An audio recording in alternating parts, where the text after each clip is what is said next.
এই যে ঠিক আছে, আমরা এখন আসি হইলো কি বলে মহামায়া ইকো পার্কের ভিতরে। ঠিক আছে, আমরা 20 টাকা 25 টাকা করে টিকিট, 25 টাকা করে টিকিট নিয়ে ভিতরে ঢুকছি। ঢোকার পরে মারা খেয়ে এখন আবার বের হয়ে যাইতেছি। 25 টাকা করে আমরা মারা খেয়ে গেছি।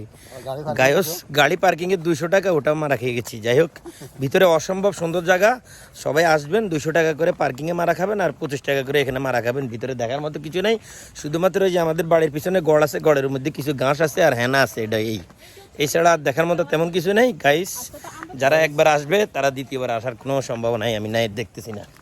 ঠিক আছে, পরবর্তীতে যদি আমাদেরকে হেলিকপ্টার দিয়েও আনে তাহলে আমরা এখানে আসবো না। সবাই ভালো থাকবেন, আল্লাহ হাফেজ।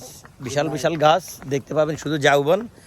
এটা এই গুগলে সার্চ দিয়েও দেখা যায় ঝাউবন, আর কিছু নেই। আর উঠছি বরঞ্চ হাত পা সব ব্যথা হয়ে গেছে, প্রচুর পরিমাণে এনার্জি লস হয়েছে। না, ঝর্ণা মারা পড়ছে, ঝর্ণা মারা পড়ছে বলে। হ্যাঁ মারা পড়ছে।